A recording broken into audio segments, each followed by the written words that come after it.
आप सभी लोगों को नमस्कार। मैं doctor Deepak Sharma, MD homeopathic paediatrics में न्यू दिल्ली से आप लोगों का एक बार फिर से स्वागत करता हूं हमारे इस चैनल ऑर्बिट क्लिनिक में। अब कोरोना के इस पैंडेमिक काल में बच्चों की इम्यूनिटी पे बहुत ज़्यादा क्वेश्चंस आने लगे हैं कि बच्चों की इम्यूनिटी कैसे बढ़ाई जाए या बच्चों को कैसे सेफ रखा जाए इस कोरोना काल में। इंडिया में आप लोग देख रहे होंगे कि जो बच्चों पर जो कोरोना का अटैक है वो पिछले साल से बहुत ज़्यादा है। कर्नाटका में भी काफ़ी ज़्यादा हो चुका। अभी आज एक मैं न्यूज़ देख रहा था उसमें भी उत्तराखंड में भी काफ़ी बच्चे जो हैं वो इन्फेक्ट हो गए हैं। अभी जो सबसे मेन काम है वो हम लोगों को अपने बच्चों का ध्यान रखना है।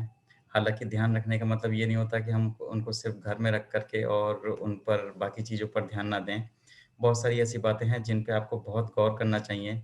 सबसे पहले मैं आपको ये बताना चाहता हूँ कि आप कैसे नोट करेंगे कि आपके बच्चे की जो इम्यूनिटी है वो लो है। ये जो मैं बातें कर रहा हूँ वो 3 साल से ऊपर से लेकर के 18 साल तक के सभी बच्चों के लिए कर रहा हूँ। और इन चीज़ों पे जो ध्यान देना है वो बहुत ज़रूरी हैं। तो कुछ ऐसे सिम्पटम्स हैं जिनको आप घर पे रह कर के भी पकड़ सकते हैं। जिसमें जो सबसे पहला सिम्पटम है वो है वीकनेस। वीकनेस मतलब बच्चा जो है वो बहुत वीक फ़ील करता है, किसी भी काम को करने में थोड़ा आलसपन करता है। हालाँकि बच्चों की एक टेंडेंसी भी होती है लेकिन हमें ये ध्यान रखना है कि वो किस काम को करने में ज़्यादा आगे है और किस काम के लिए ज़्यादा कमज़ोरी महसूस कर रहा है। दूसरा है पैरों में दर्द का महसूस करना या रात को पैरों में क्रैम्प्स का आना। ये एक बहुत ही कॉमन सिम्पटम है और जिसको हम लोग इग्नोर करते हैं, सोचते हैं कि बच्चा शायद ज़्यादा खेल लिया होगा इसलिए पैरों में दर्द हो रहा है या कोई और भी वजह है या कोई चोट लग गई होगी। ऐसा नहीं है, अगर उसको लगातार क्रैम्प आ रहे हैं या वो लगातार पैरों में दर्द बता रहा है, तो आप इस बात को ज़रूर नोट करिए और ये ध्यान रखिए कि बच्चों में पैरों का दर्द क्यों आ रहा है। इसके बारे में अभी चर्चा करेंगे और मैं सिम्पटम बता रहा हूँ जैसे किसी भी काम के अंदर अगर वो एकदम से कंसंट्रेट नहीं कर पा रहा है या जो उसके अच्छे गेम्स हैं या उसमें भी कंसंट्रेशन नहीं कर पा रहा है, तो ये भी अपने आप में एक सिम्पटम है, थोड़ी-सी लो इम्यूनिटी का। दूसरा ये कि ऐसे बच्चे जो सुबह 7 बजे के बाद उठ रहे हैं, वो भी इन सिम्पटम्स को ज़्यादा फ़ील करते हैं और ऐसा लगता है कि वो काम ना करने के अलग-अलग बहाने ढूँढते हैं, तो ये गलत है। सबसे पहला तो मैं सजेशन देता हूँ उन सब लोगों के लिए जिनके बच्चे जो 7 बजे के बाद उठ रहे हैं, सुबह 7 बजे के बाद जो भी बच्चे उठ रहे हैं, उनकी इम्यूनिटी हमेशा लो रहेगी। तो अपने बच्चों को कुछ ऐसी टेंडेंसी डालो ताकि वो सुबह 7 बजे से पहले उठ सकें। अगर वो बहुत ज़्यादा थकान महसूस कर रहे हैं, तो उनको आफ्टरनून में कोई एक ब्रेक दे सकते हैं या एक नींद का कोई अलग से गैप ले सकते हैं, लेकिन सुबह उठाना ज़रूर शुरू करिए। हेल्दी फूड खिलाइए, जंक फूड से बचिए, ये मैं बार-बार कह चुका हूँ कि हर बार जो हम लोग सोचते हैं कि चलो कोई बात नहीं, हफ्ते में 1 बार जंक फूड या हफ्ते में 2 बार जंक फूड खिला लें तो कुछ नहीं होगा। ऐसे बहुत सारे मेरे पेरेंट्स मेरे से आकर के कहते हैं, पर ऐसा नहीं है। जंक फूड से दूर रखें, उसके पेट को हमेशा साफ रखें। अगर पेट साफ नहीं हो रहा है बच्चे का तब भी इम्यूनिटी लो हो सकती है। अगर सिर में दर्द हो रहा है, अगर सर में भारीपन महसूस कर रहा है तब भी इम्यूनिटी लो हो सकती है। अगर बहुत ज़्यादा ऑनलाइन क्लासेस या बहुत ज़्यादा ऑनलाइन या स्क्रीन पे काम कर रहा है तब भी इम्यूनिटी लो हो सकती है। अपने बच्चे की इम्यूनिटी को बढ़ाने के लिए आप सबसे पहले अपने बच्चे को एक्टिव बनाइए। उसको एक एक्सरसाइज़ का शेड्यूल ज़रूर बताएँ, चाहे आपको खुद उनके साथ लग कर के करनी पड़े क्योंकि बच्चे कभी अकेले नहीं कर पाते हैं।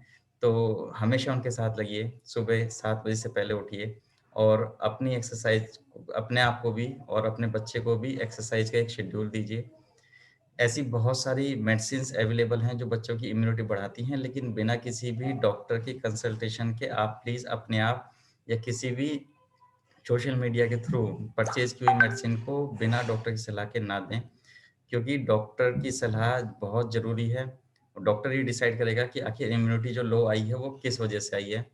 होम्योपैथी में भी बहुत सारी अच्छी मेडिसिन्स हैं। हम लोग बहुत सारे बच्चों की इम्यूनिटी ऑलरेडी रेज़ कर चुके हैं और क्योंकि मेरे पास बहुत सारे क्वेश्चन्स आए पिछले 2 या 3 दिन के अंदर, इसीलिए मैंने आज इसको लाइव किया है। तो मैं बताना चाहता हूँ कि जो बच्चे इनएक्टिव हैं, जो बच्चे जंक फूड ज़्यादा खा रहे हैं, जो बच्चे अपने काम में मन नहीं लगा पा रहे हैं, उन पे आपको ख़ास ध्यान रखना है।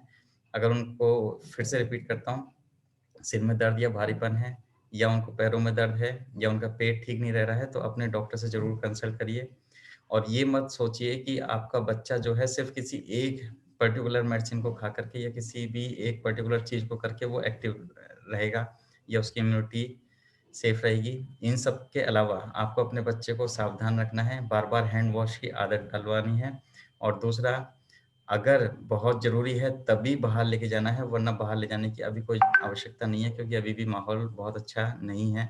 तो मैं रिक्वेस्ट करूँगा कि सभी लोग जो भी ऐसा फ़ील कर रहे हैं अपने बच्चे के लिए, अपने डॉक्टर से मिलें और अपने चिकित्सक से ये ज़रूर पूछें कि आखिर ऐसा क्यों हो रहा है बच्चे के साथ, उसको सिम्पटम्स ज़रूर बताएँ। होम्योपैथी में बहुत अच्छी-अच्छी दवाइयाँ हैं जो बच्चे को इम्यूनिटी और बच्चे के सारे सिम्पटम्स को ठीक कर देती हैं। जो कुछ कॉमन मेडिसिन्स हैं वो कैल्केरेका, नेट्राम्यूर, सिना, एल्फा-एल्फा, चाइना ये ऐसी बहुत सारी रेमेडी है लेकिन मैं चाहता हूँ कि ऐसी किसी भी रेमेडी को आप अपने आप ना दें। चिकित्सक से मिलें, अपने कोई भी आस-पास मैं ये नहीं कहता कि सिर्फ़ अपने कोई मेरे पास आओ या किसी भी पर्टिकुलर होम्योपैथ के पास जाओ, अपने आस-पास जो भी होम्योपैथिक फिज़िशियन हैं, उससे जाकर के मिलिए। उनको अपने बच्चे के बारे में बताइए, वो आपको जो भी गाइड करेगा, वो आप उसकी सलाह को मानिए और ये ध्यान रखिए कि बच्चे की इम्यूनिटी इस समय डेवलप रखना बहुत ज़रूरी है। एक्सरसाइज़ की आदत आपको ज़रूर डलवानी है और उसका पेट ठीक रखने के लिए जंक फूड से दूर रखिए। सुबह 7 बजे से पहले-पहले ज़रूर उठाने की कोशिश करिएगा। दोपहर में चाहे एक नींद ले सकते हैं। ऐसा मैं ये नहीं कहता कि आप उसकी नींद को बहुत ज़्यादा डिस्टर्ब करें, लेकिन हाँ, एक ऐसी आदत बनाइए कि ताकि सुबह जल्दी उठ कर के एक्सरसाइज़ कर सकें। तो एक छोटी-सी इन्फॉर्मेशन थी दोस्तों।